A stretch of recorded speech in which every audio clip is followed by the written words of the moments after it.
আচ্ছা, আপনারা কি জানেন পশ্চিমবঙ্গে মোট ৮০,৫৪৮টি ওয়াকফ সম্পত্তি রয়েছে? এর মধ্যে রয়েছে royal Calcutta golf club, Tollygunge club এই ওয়াকফ সম্পত্তির মধ্যেই রয়েছে। কলকাতার ম্যাক্সিমাম ওয়াকফ সম্পত্তি জবরদখল করে রেখে দিয়েছে তৃণমূলের নেতারা।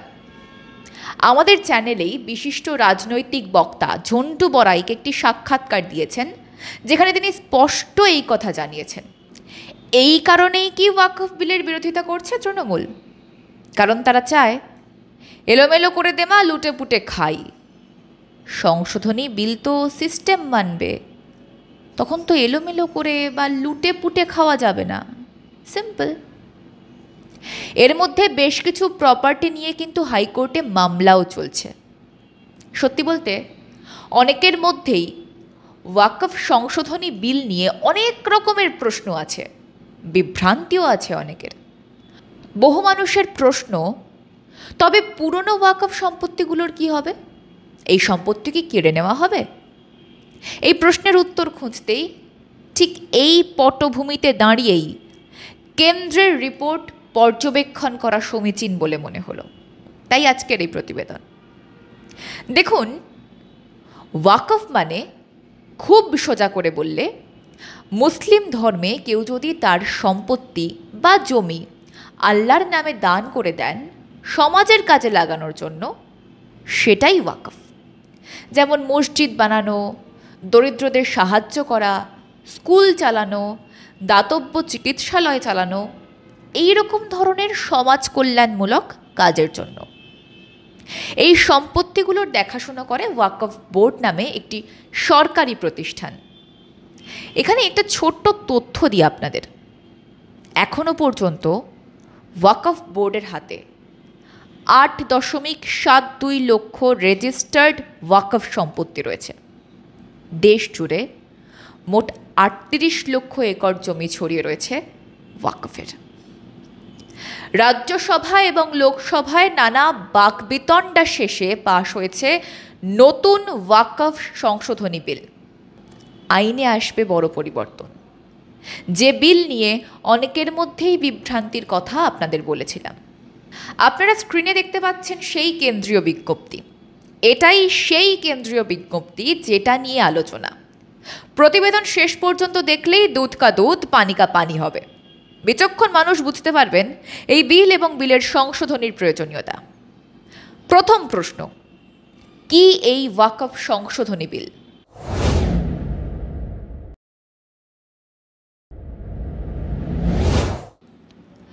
বর্তমান ওয়াকফ আইনের 40 নম্বর ধারা অনুযায়ী এতদিন যে কোনো সম্পত্তিকে ওয়াকফ হিসেবে ঘোষণার অধিকার ছিল ওয়াকফ বোর্ডের হাতে। আগেও বারবার বহু গরিব মুসলিমের সম্পত্তি অন্য ধর্মাবলম্বী ব্যক্তির সম্পত্তি অধিগ্রহণের অভিযোগ উঠেছে ওয়াকফ বোর্ডের বিরুদ্ধে। কিন্তু যেহেতু সরকার এই বোর্ডের কোনো নিয়মে হস্তক্ষেপ করতে পারত না এবং সেটা ওয়াকফ আইন অনুযায়ী, ফলে বহু গরিব মানুষ বঞ্চিত হয়েছেন, শোষিত হয়েছেন। গল্প শুনতে তো ভালোবাসেন সবাই, একটা গল্প শুনুন। তবে এটা কিন্তু গল্প হলেও সত্যি। তামিলনাড়ুর একটা ঘটনা শুনুন তবে। তিরুচেন্থুরাই গ্রামের এক কৃষক তার জমি বিক্রি করতে চাইছিলেন আর্থিক অভাবের কারণে। কন্যার দায়গ্রস্ত পিতা, কিন্তু পারেননি। কেন জানেন? কারণ পুরো গ্রামের উপর ওয়াকফ বোর্ডের দাবি। এই অপ্রত্যাশিত বাধ্যবাধকতার কারণে তিনি তার মেয়ের বিয়ের জন্য ঋণ পরিশোধ করতে তার জমি বিক্রি করতে পারেননি। আরও শুনুন বিহারের ঘটনা, গোবিন্দপুর গ্রাম। 2024 সালের অগাস্টে বিহার সুন্নি ওয়াকফ বোর্ডের একটি সম্পূর্ণ গ্রামের উপর দাবি 7টি পরিবারকে প্রভাবিত করে, যার ফলে পাটনা হাইকোর্টে একটি মামলা হয়। মামলাটা বিচারাধীন। কেরালা, কর্ণাটক, উত্তরপ্রদেশ, উত্তর থেকে দক্ষিণ যেদিকে তাকাবেন, যেদিকে দেখবেন, মৌলবাদের দৌরাত্ম্য সাধারণ মানুষকে শোষণ করার লক্ষ্যে আপনার নজরে আসবে। এটা তো হাতে গোনা কয়েকটা ঘটনা। আপনারা জানেন 2024 সালের সেপ্টেম্বরের রিপোর্ট অনুযায়ী 25টি রাজ্য এবং কেন্দ্রশাসিত অঞ্চলের ওয়াকফ বোর্ডে মোট 5,973টি সরকারি সম্পত্তিকে ওয়াকফ সম্পত্তি হিসেবে ঘোষণা করা হয়েছে, যার বেশিরভাগটাই বেআইনি। 40টি ওয়াকফ সম্পত্তি অবহিত করা হয়েছিল, যার মধ্যে কৃষি জমি রয়েছে, পাবলিক স্পেস রয়েছে, সরকারি জমি রয়েছে, মন্দির রয়েছে, শিক্ষাক্ষেত্র রয়েছে। পাঞ্জাব ওয়াকফ বোর্ড পাটিয়ালায় শিক্ষা বিভাগের জমি দাবি করেছে। প্রশ্ন 2, কেন প্রয়োজন এই সংশোধনী আইনের?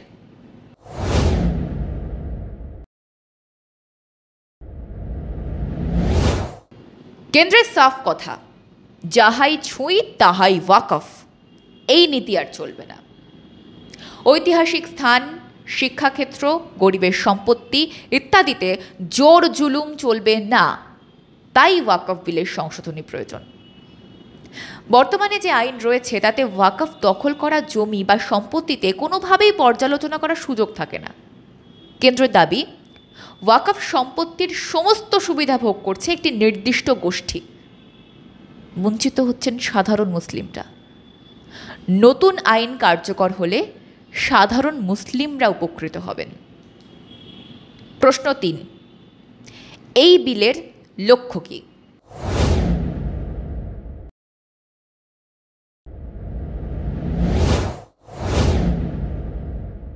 ওয়াকফ বিলের লক্ষ্য দেখুন, ওয়াকফ সংশোধনী বিল 2025-এর লক্ষ্য হল ওয়াকফ সম্পত্তির ব্যবস্থাপনাকে সুগম করা, ঐতিহ্যবাহী স্থানগুলোকে সুরক্ষিত করা। কেন্দ্রের তরফে প্রকাশিত বিজ্ঞপ্তিতে কিছু পয়েন্ট উল্লেখ করা আছে। পয়েন্ট 1, ওয়াকফ সংশোধনী বিল 2025-এর লক্ষ্য হল ঐতিহ্যবাহী স্থান এবং ব্যক্তিগত সম্পত্তির অধিকার রক্ষার পাশাপাশি ওয়াকফ সম্পত্তি ব্যবস্থাপনাকে সুগম করা, মানে পুরো বিষয়টাকে সিস্টেমেটিক করা, জোর জুলুম নয়। বিভিন্ন রাজ্যে ওয়াকফ সম্পত্তির দাবি নিয়ে বিরোধ দেখা দিয়েছে, যার ফলে আইনি লড়াই এবং সম্প্রদায়গত উদ্বেগের কথা উঠে আসছে। 2025 সালের সেপ্টেম্বরের রিপোর্ট বলছে 25টি রাজ্য এবং কেন্দ্রশাসিত অঞ্চলের ওয়াকফ বোর্ডে মোট 5,973টি সরকারি সম্পত্তিকে ওয়াকফ সম্পত্তি হিসেবে ঘোষণা করা হয়েছে। এক্ষেত্রে আবার বেশ কিছু প্রপার্টি ওয়াকফ বোর্ড বেআইনিভাবে দখল করেছে বলে তদন্ত করে জানতে পেরেছে ওয়াকফ সংশোধনী বিল সম্পর্কিত যৌথ কমিটি। তথ্য বলছে, ল্যান্ড অ্যান্ড ডেভেলপমেন্ট অফিসের নিয়ন্ত্রণাধীন 108টি সম্পত্তি, দিল্লি উন্নয়ন কর্তৃপক্ষের নিয়ন্ত্রণাধীন 130টি সম্পত্তি এবং পাবলিক ডোমেইনে 123টি সম্পত্তিকে ওয়াকফ সম্পত্তি হিসেবে ঘোষণা করা হয়েছে, যার বিরুদ্ধে মামলা দায়ের করা হয়েছে। নাম্বার 2, নতুন এই বিলে মুসলিম মহিলা আর তাদের আইনগত অধিকার নিয়ে কথা বলা আছে। এই সংশোধনী বিল সেলফ হেল্প গ্রুপ এবং আর্থিক স্বাধীনতার কর্মসূচি প্রচারের মাধ্যমে মুসলিম মহিলাদের, বিশেষ করে বিধবা এবং বিবাহ বিচ্ছিন্না মহিলাদের অর্থনৈতিক এবং সামাজিক অবস্থার উন্নতির চেষ্টা করে। মুসলিম মেয়েদের জন্য বৃত্তির ব্যবস্থার কথা উল্লেখ রয়েছে এই সংশোধনী বিলে। উল্লেখ আছে ফ্যাশন ডিজাইনিং, স্বাস্থ্যসেবা এবং উদ্যোক্তাদের মতো ক্ষেত্রে বৃত্তিমূলক প্রশিক্ষণের। বিধবাদের জন্য পেনশন দেওয়ার ব্যবস্থার মতো একাধিক উন্নয়নমূলক কর্মসূচির উল্লেখ রয়েছে এই সংশোধনী বিলে। দুর্নীতি রোধে ওয়াকফ রেকর্ড ডিজিটাইজড করবার কথা উল্লেখ রয়েছে। পয়েন্ট 3, গরিব মানুষের উন্নয়নের কথা বলে এই ওয়াকফ সংশোধনী বিল 2025। ধর্মীয়, দাতব্য এবং সামাজিক কল্যাণের চাহিদা পূরণে ওয়াকফ একটা গুরুত্বপূর্ণ ভূমিকা পালন করে। তবে অব্যবস্থাপনা, দখল এবং স্বচ্ছতার অভাবে এর প্রভাব প্রায়শই কমেছে বই বাড়েনি। কেন্দ্রের সাফ কথা, একটি কেন্দ্রীভূত ডিজিটাল পোর্টাল ওয়াকফ সম্পত্তি ট্র্যাক করবে, যা আরও ভালো ব্যবস্থাপনা নিশ্চিত করবে যে এই তহবিল শুধুমাত্র কল্যাণমূলক কাজেই ব্যবহৃত হবে। বিভিন্ন প্রশাসনিক চ্যালেঞ্জ মোকাবিলা করবে এই সংশোধনী বিল। কিভাবে?